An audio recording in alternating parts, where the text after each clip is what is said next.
Hi there and welcome. I'm Roben-Marie Smith, and this is the Makers Tech U Member Spotlight Series. And I have a very special guest today. Her name is Kristin Peterson, and she is a third generation artist, and she lives in South Dakota. So we're going to find out a little bit more about her history, her arts history, because she had a mom and a grandma that were both artists. And I understand your dad was a woodworker and a painter. So how amazing that you were surrounded so much by all of that creativity. So thank you for joining us. And I'm glad you're here. So welcome.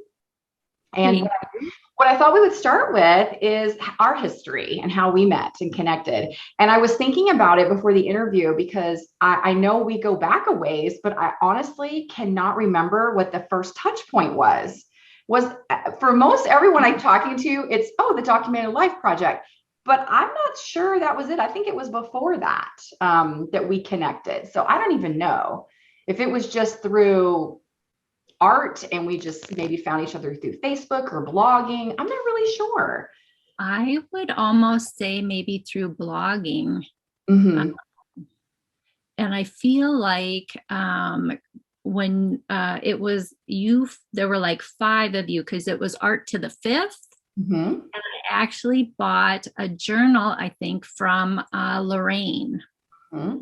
And I'm not sure I completed the whole project, but I feel like that was maybe one of the first ones. But I feel like it was blogging was how we had first kind of touched. Do you know what I mean? Yeah, I think so. And I absolutely loved your work. It's so fun and whimsical. And I mean, it's just quirky and crazy and just like your faces and the things that you create. I was just like, wow. It's just like, where is all that coming from? Which connected us in a different way because back then I had my rubber stamp company, Paper Bag Studios. And I reached out to you and asked you, hey, would you like to design some rubber stamps for the company? And you did. And oh my gosh, they were just so amazing. Like they were so fun. And I know you still use them today, even though the company's no longer in business, but you still, I see them pop up in your work even still. Yes. And crazy enough, I still get stamps from them and I'm still selling them. And it's crazy to Wonderful. me that people are still like looking for them. Every once in a while, I'll have somebody ask and they're like, somehow I saw this like on Paper Bag Studio and you know what I mean? And they track through it. Yep.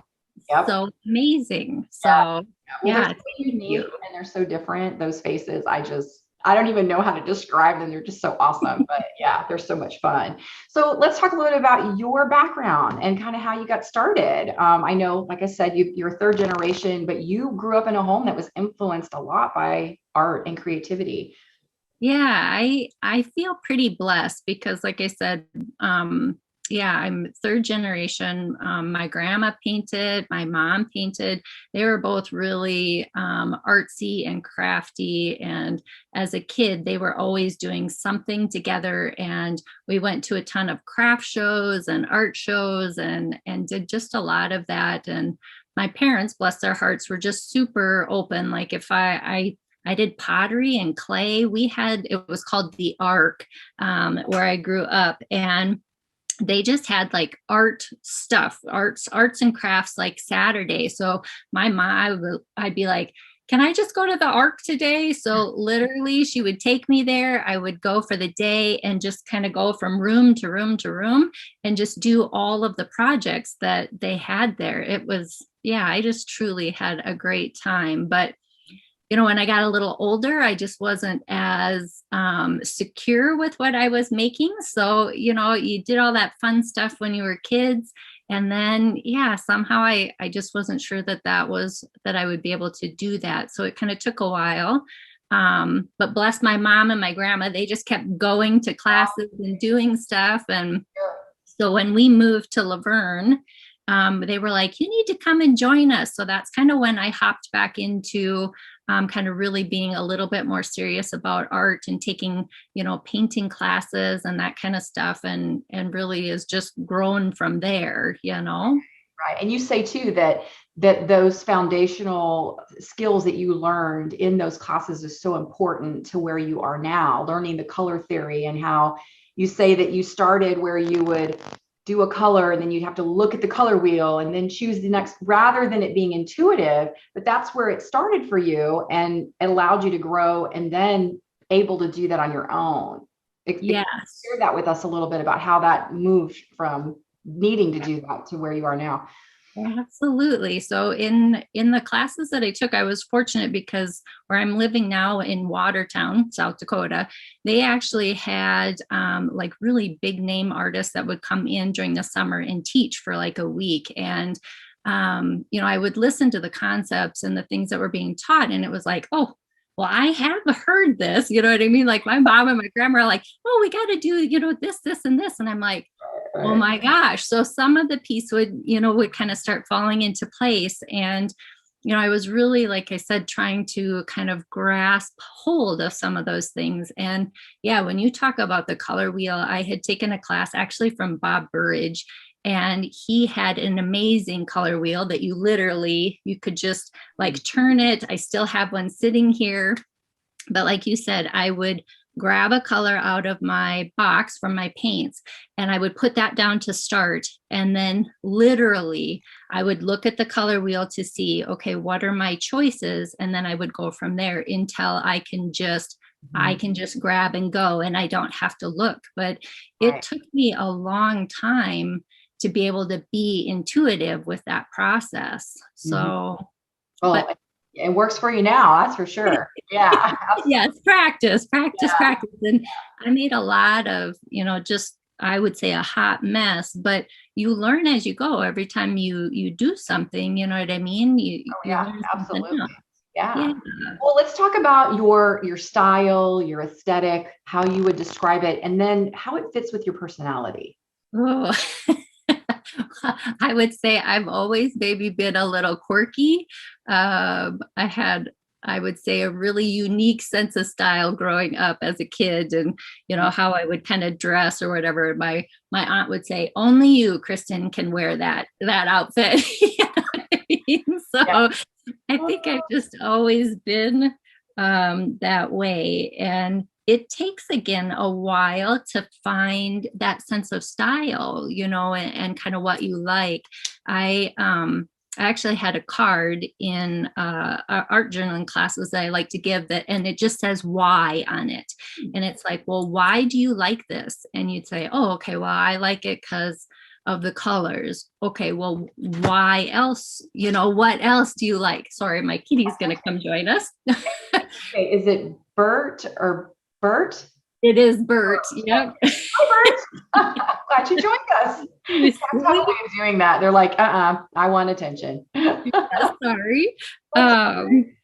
Yeah. So it's really digging into the details about, you know, what you like about it. You know what I mean? What is it? Until you can kind of really get down to the really nitty gritty, because that's really, if you figure out, oh, I like stripes. Okay, and that's something that you should put into your own work, you know what I mean? And it kind of can help influence, you know, your own style as you create and make. So I really like looking for the details and finding kind of the unexpected. And I do try to think outside of the box. Most of the time, I think I'm problem solving because it's either not compositional, you know, the composition is off, or the color palette's off, or, you know, something is wrong. So I'm usually, I feel like problem solving to fix whatever that error is. But yeah, I think it all lends to that sense of style. So how do you describe your art? Like, what if you were, I know what the adjectives are, but share with our audience what you think, what you say if somebody asks you that. I like, and I should have it written down, that whole little quirky with a sense of, you know, with a little sprinkle of sensibility. So it is kind of fun and quirky, but yet, you know what I mean? It's not totally crazy. Right. And you have an amazing sense of use of color and line, and your sketching, and you're just the very like I was saying earlier about the faces and all, that was what I was really drawn to you with, is those faces. It's like, oh my gosh, these are so cool. That one has one eye, that one has half a lip. I love this, you know, because I can't do that. So I'm just like, oh my gosh, I just appreciate it so much. And I actually have some of your art. So I have one of my zipper pouch favorites. I have a towel that you created with one of the faces. I have a little stuffed, I don't know what you call it, but it's got like little, I don't know, it's in my studio hanging in a little, it's a little votive candle holder, but he's inside of it. And I know there's other things too that you've sent me, and I save everything. I love everything that you make. So it's so awesome to say I actually have some of your art. So. So talk to us about your creative life. Like, how does that look for you? Is it a daily thing? Do you have to schedule time in? Is this a full-time thing for you? Like, what does that look like for you? What does your creative day look like? That's interesting as well. When we moved actually to Watertown, I was supposed to do art full time. That was kind of what our plan was. And then I was kind of lining stuff up. And then COVID hit. And so I actually ended up going back to work to kind of help with some of that. But I've kind of circled back around. So this last year and a half has been really hard. I would say I did have a daily practice, and I really do try to have a daily practice. So even if it's only just a few minutes coming to the studio, that's what that looks like. But yeah, I have, if you saw my studio right now, like it is a disaster, but I feel like this is how I work, and everything is kind of within arm's reach. And so when I do come to the space, I have journals that are ready, I have paper that's ready, and I can literally just kind of grab what I need, and it should be all really close. But yeah, the sewing machine is set out. My typewriters are out. They have to be out for me to use them. Otherwise, yeah, it's. Oh yeah, I understand. Yeah. I wonder though, we talk as creatives often about our creative practice, and do we create every day? I mean, I think there's a lot of things we do in our life that are creative. It's not necessarily being in the studio. I mean, I love to bake. I think that's creative when I'm making a homemade cake or whatever.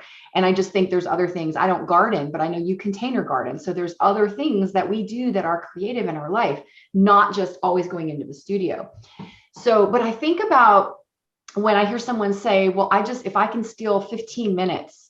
And then to me, I think about that and I go, I don't know if I can do 15 minutes. It takes me that long to warm up. It's like, what if, it just doesn't seem like enough time. And then there's other times when I go in and I'm like, yeah, okay, 15, 20, 30 minutes, I'm good. Now I go run off and do.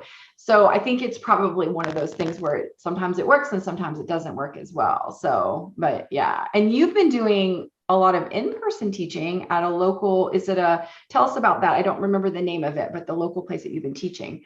Yeah, I'm lucky enough. I have a friend that lives just down the road from me, and she has a beautiful studio. Jennifer Stone is her name. Oh, Jennifer. She was on the design team back in the day.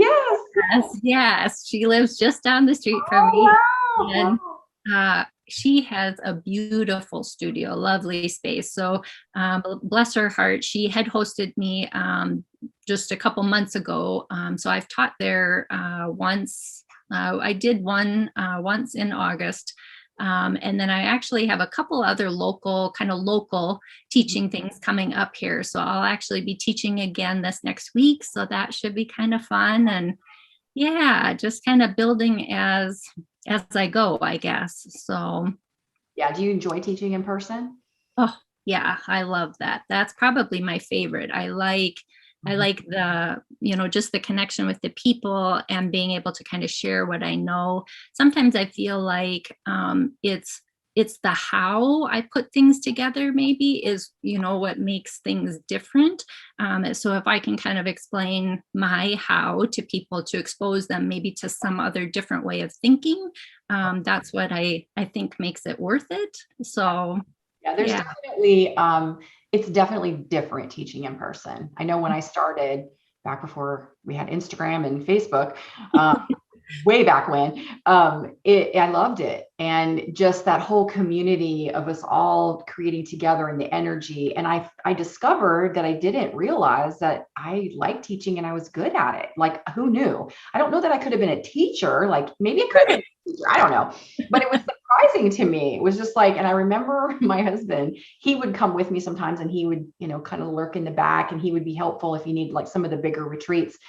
And I remember him early on saying to me, I cannot believe how patient you are when you're teaching. He goes, I don't know where that's coming from, but you are so patient and just so, it's like a switch. And then it's like, then it's off. I don't know. So it was like, I made some self-discoveries, I think, along the way, which was kind of cool. So, well, let's talk about the blocks, like obstacles. Like, I know we all experience creative blocks or just getting stuck. I don't know if the right word is blocks or just those times where we just kind of feel like, ugh.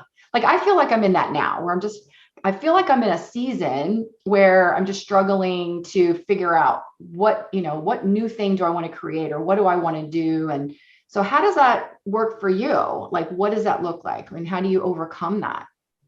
That actually is that's a good question. And I really try to allow myself some grace around some of that, and just being really self-aware. If I know that I'm struggling, sometimes I feel like it's because maybe of some of the social media piece, and that, you know what I mean, and always being on. So there may be periods where I'm just not on as much. And I just, again, try to be really self-aware about that.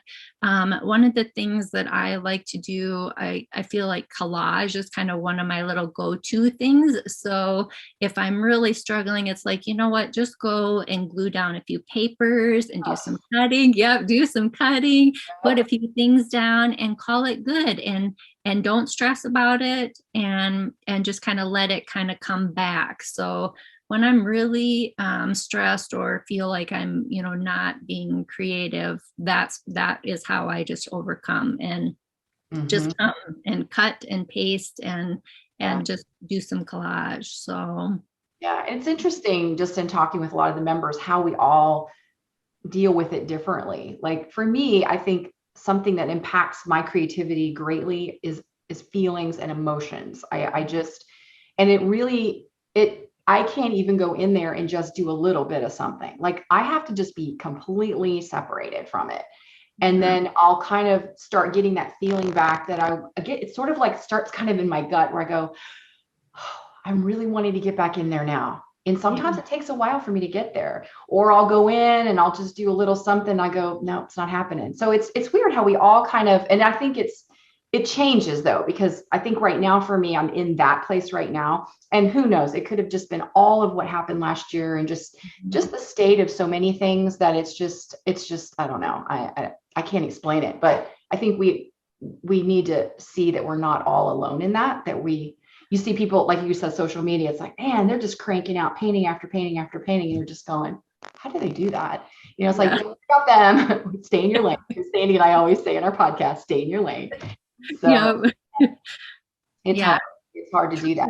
I took the month of June off from posting on Instagram, and it was awesome. Like I just did stories. I didn't post anything into my feed. I had never done that. It was a little scary because I was a daily poster, and I came out of that and was like, if I post 2 or 3 times a week, then I'm good. Like I'm not like crazy about it like I was. And it feels so freeing and lifting to not be there. And it's hard because you almost feel like, well, if I'm not, then everything's going on without me, the FOMO. And it's not really true. It's just that it's all part of that psychological thing. So let's talk about your creative journey. How has it changed since you started?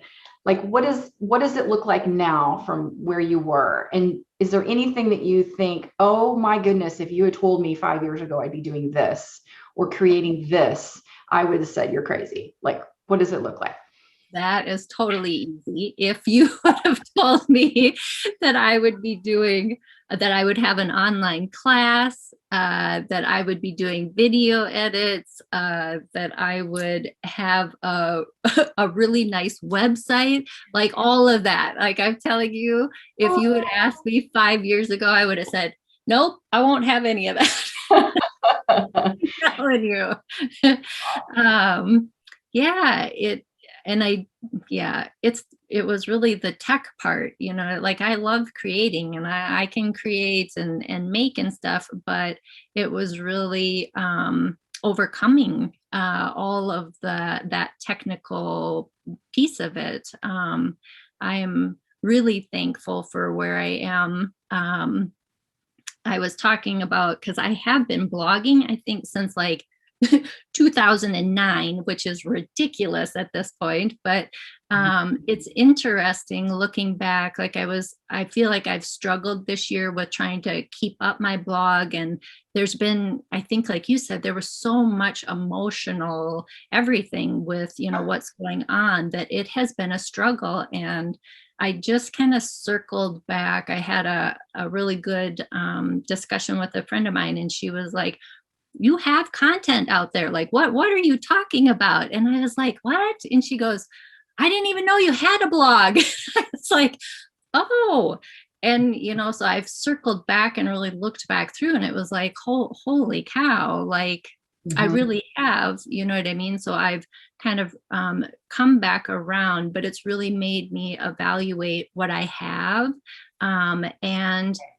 knowing that I have had Makers Tech U. So if I have a question or I have something that I'm trying to tackle again, it's really nice for me to go to that little resource and take a look back at things and kind of put things back together. So, and your confidence has grown so much because you've been with me from the get-go. You were part of the beta team, the founders team, and you just, I love it. I love to see that growth, because it's early on, it's a lot of questions, which is awesome because I want that. And then they lighten up. And the next thing I know, I'm on your list. So I get your emails and I'm seeing, and I look, and I always go back and look at the websites to see what members are doing and how they're progressing. And I'm like, look at her.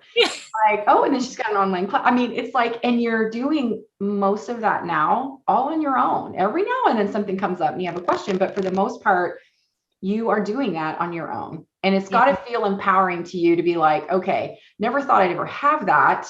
And that obstacle now has been removed. And now I'm here. Now it's a balancing act, obviously, because we have to keep up with so many things, which even I love the technology. And after a while, I just go, I'm so out. I don't want to learn anymore. It's just too confusing. Like, it's too much. But I mean, I love it. So then I go, no, because to me it's creative, so, but I love that. In fact, I know you've been focusing a lot on Pinterest, which is great because you have all that content. It's time to go back and get all those posts that are awesome and serve your audience, and go, all right, I got to get that out there. Who cares if you posted 8 months ago? If it's still relevant now, then get that out there. And I was looking at, I forget which post it was. It might've been the photo transfer, and your pin.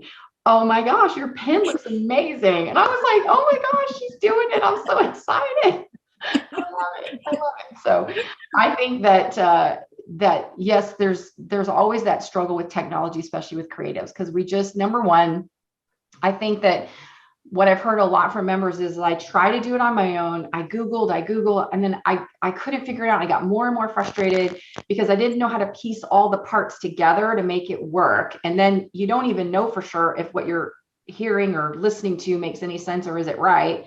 And so then you just kind of give up. And I hate hearing that, because you can do it. It's just that you need the right direction in the right way, from a person. And me being an artist just like you, it makes it easier because I can get rid of all the other nonsense and go just focus on this, and here's what, to look at. So I know, asking you how you've benefited from Makers Tech, I know you've got a website, you've got a list. Has it opened up opportunities for you at all in ways that maybe you wouldn't have had before? Yeah, I would say most definitely. My website, yes, it's nice because there's so much good content there. So like I taught at Dillman's up in Wisconsin this last year, and I gave them my website, and they were like, yeah, holy cow, no problem. And then that again led to another opportunity where I did kind of a a live demo for an artist guild outside of Chicago. And you know what I mean? And kind of built it there. So yeah, having my website and having all of the content there has truly been super helpful. I mean, that's what they want to go to and see, you know, what kind of artist are you? What kind of work are you doing, and find out more about you. So, right. I mean, don't we though, when we find somebody and I say either on Facebook or Instagram, the first thing we're doing is going to the link in the bio and finding out if they have a website. I mean, it's yes. just the way we are, because I want to know a little more about that person. That little bio is not telling me anything. And I can look at the feed and go, well, you know, okay, but I don't really know anything about this person. And so going to their website allows me to get to know them a little bit better, helps me get to see what their art is, what do they offer. You know, is it somebody I want to follow and then maybe eventually take a class with or get to know? But it gives you credibility and it tells people you're serious about what you're doing. So when that guild or when those groups contact you and say, oh, or they say, yeah, absolutely, you know, I see that you're legitimate and you're doing what you're saying you're doing.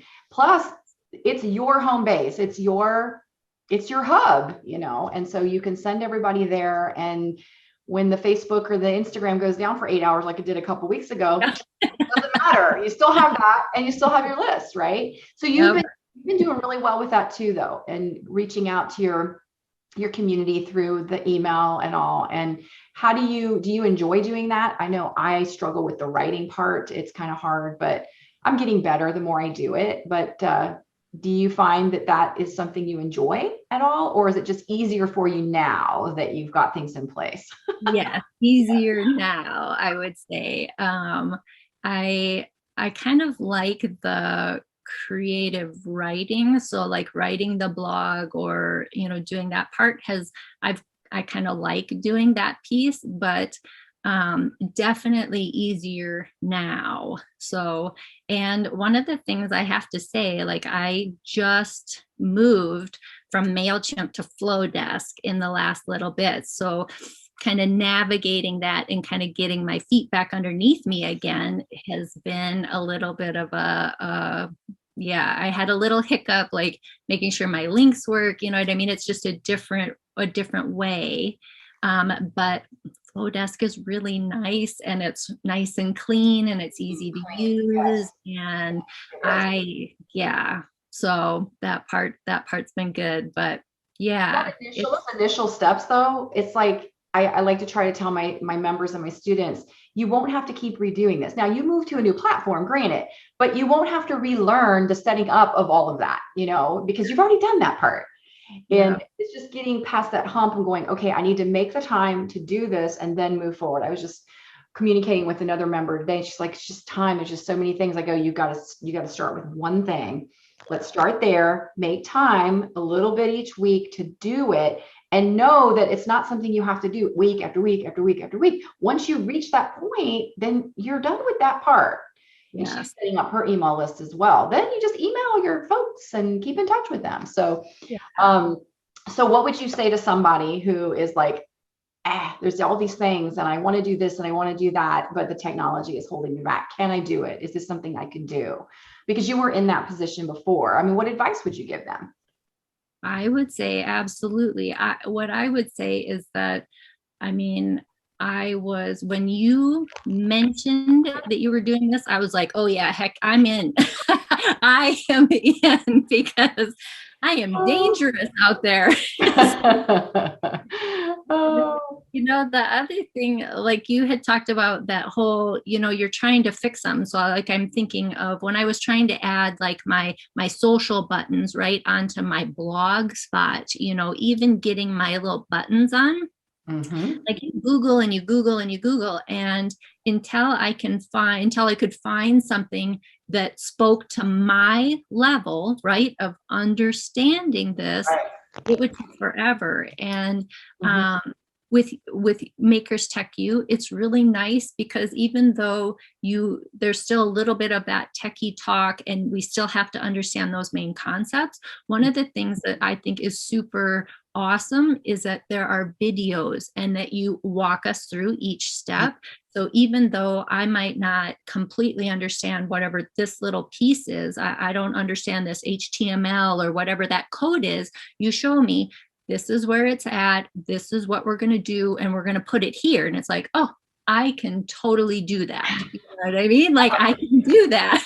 So I would say if you're wondering about tech or you're allowing that to kind of hold you back, whether it's video editing or, making art, using your art to make other things, which you teach as well. If it's Pinterest or being organized, like I'm terrible, but I'm telling you, the Trello board has saved me. Airtable has saved me. Yeah. Any of those things, if I would definitely hop in, because Here's Tech You has truly changed my tech, my whole aspect on that side. So, well, I think and I appreciate that, because that's the whole point. When I started looking at doing that, it was because of creatives and artists like you, friends who were like, I can't do this, and I don't know what to do. And it was like, there is such a gap here, because first of all, it's hard to Google something when you don't know what it is. Like, yeah. I mean, there's times when I come into something very, very techy, and I'm like, all right, I got to figure that out, but I don't know how to figure it out because I don't know what it's called. Like, I don't know what the terms are. And so it's very difficult. I mean, you want to see some of the messages and support tickets I get inside Maker's Tech. And I read them and I go, okay, I have to like decipher this now, because I'm like, okay, they could mean that, or they could mean this, but then I have to get down to think like they're thinking. It's a very new and basic. And then I transcribe it, and then it's like, yeah, that's what I was talking about. Yeah, that's what I meant. And it's like, yay, but then again, that's the whole point, is making that easier, so that down the road, when you're like, all right, I need to update my website, or I want to put another class online or whatever, you can do that. And if you forgot a step or you weren't sure about something, it's easy to go back to and go, that's what I'm looking for. So yeah. So thank you. I appreciate that. That was definitely the whole point, was being able to empower artists and creatives like you to be able to take that next step and to be able to go, I can do this, and I can, and then you're confident in that. Then it's like, what's next? What can I do next? So, and you've done so much. So thinking about what's next, what would you like to see change in your business in the next 6 months, or your creative practice, or your art life, any of those things that 6 months, a year? I know that seems like far off, but 6 months is kind of doable, right? Yeah, for sure. I actually, so I have, I am hoping to do a couple more online classes. I feel like, in the past, I was really resistant to those, and partly because, of all of the tech, like I just didn't even want to tackle that piece, Right. So I do feel like there's a lot of potential for that. And I've got a couple ideas. So I would like to do more online classes, and I would like to continue to kind of help or kind of learn more about Pinterest, because like we talked about, like I do have a fair amount of content on my website, and now I need to circle back and kind of, hopefully share, do a better job of sharing and get that out there. So, right. Yeah. Good. Those are good goals. I mean, that's a lot to do and still be creative and do your art all in the next 6 months. So, but you're on the right track. And thinking about those past posts, what I did for some things I wanted to do to update some of mine was all of them are in Airtable. So I have everything's in Airtable, all of those blog posts that I went through, and I said, all right, which are the key, most important ones that I want to get out there and do new? For me, it was new pins, because I had the old pins. And then it's like, okay, let's start with those and focus on those. And then you could come up with 1 or 2 templates that you could use in Canva, and then just recycle those, change the color a little, change out the images, maybe tweak the text. Don't create one brand new template for every single blog post. That's a lot of work. And then you can batch it all. And then when you're ready, you can go in and put those into your posts, add them into Pinterest. So rather than just doing one post at a time, I'll do them in batches. And then I can go into Canva and then, do like 10 pins or 5 pins for the same blog post or something, and just tweak them and make them a little different. So what Pinterest likes is when, let's say that blog post is, I'm just trying to think of a topic. The one I recently saw was about the photo transfer. So it can be the same blog post, but then make sure the image is different, because Pinterest knows that that image is the same. They're able to detect. And the way that they do that, if you notice when you are on Pinterest and you're looking at a pin, it'll have below that, you might also like these, or these are related, and the images look similar. It's because their algorithm is able to detect. It's like if you went on and you did a picture, art's a little different, but let's say it was avocados or something, it would know that's avocado. And then down here, you'd see these other things that are avocados. It's kind of creepy, really, when you think about it. It's like, whoa, okay. But it knows the words, it knows the images. So it favors the newer, fresher pins. So just change out the image. Okay. So, when you're doing a project or you're doing something, just take multiple photos of it. Take a close-up, take an overview, take a side shot, take pictures of some of your supplies with the actual whatever. And that way that gives you 3, 4, 5 different photos. Those are all different pins that you can do. So anyway, a little tip. We got off topic. We got off topic there. Yeah. Anyway, I love that stuff. I love that. I love all of that. So yeah. So I know we talked a little bit more about your art, but the question I want to ask is, why are you passionate about your art and what you create? Like, why? I truly feel like art kind of like grounds me. I need some sort of a outlet just to kind of express myself. And I feel like,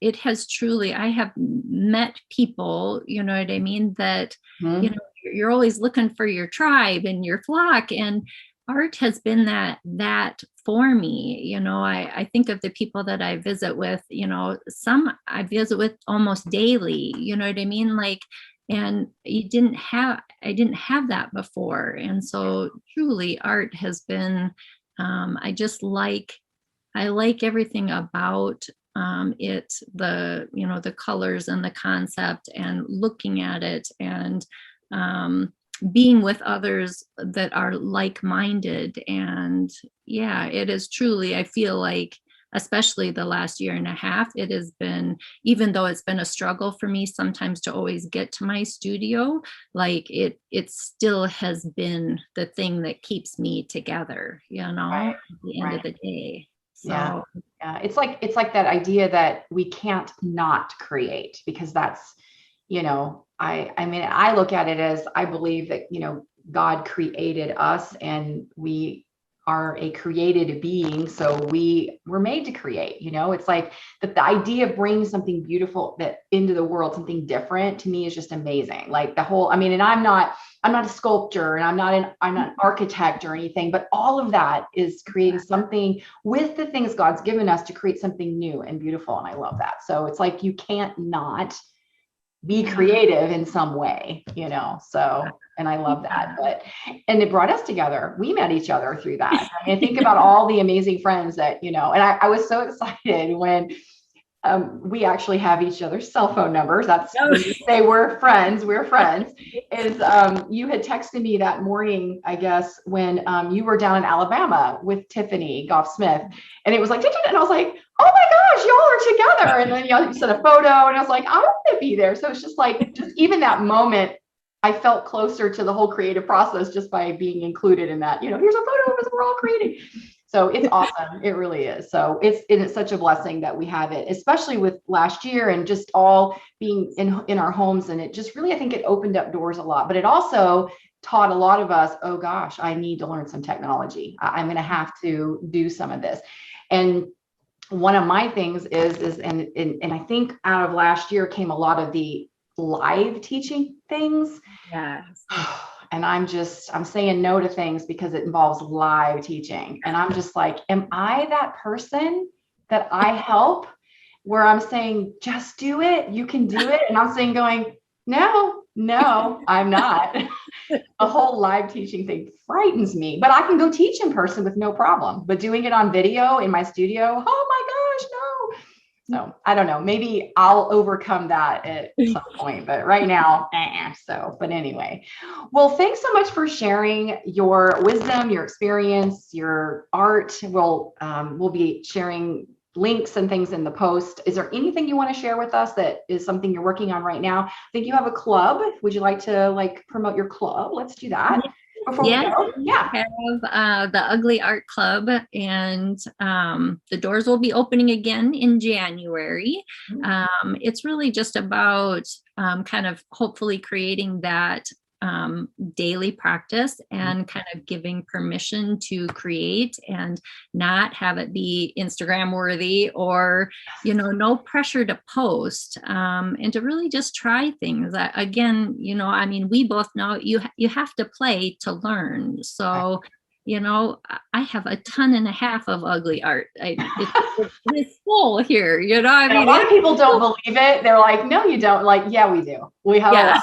And sometimes it goes in the trash, and sometimes it gets ripped up and used in other projects. Yeah. So yeah, absolutely. Yeah. So that's really that's really kind of the whole premise of our group, is to just really give that permission and allow people to create. So now you said it opens in January. So somebody might be watching this at a different time or listening at a different time.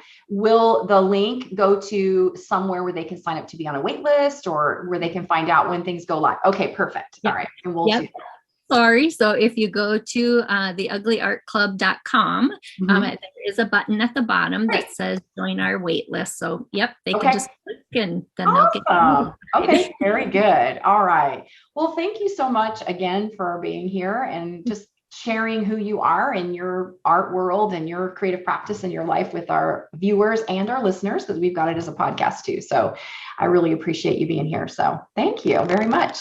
Appreciate the opportunity, and truly all of the help and assistance, because I truly wouldn't be here without you. Oh, well, I appreciate it. It's a labor of love. Honestly, I'm just thrilled to have been able to be a part of your journey, your creative journey. So, all right. Thanks so much, everyone. Bye. Thank you. Bye. Are you ready to turn overwhelm into something manageable? Listen, I know you have a dream for your creative business, but it takes learning technology to make that happen. So stop wasting piecing it all together with YouTube videos that end up confusing you even more. Let me help you make learning and mastering the tech easy and fun, so you can spend more time focused on your art passion. Take a look at Makers Tech U. Investing in yourself is the best investment you'll ever make. So check it out at makerstechu.com/join. I look forward to seeing you there.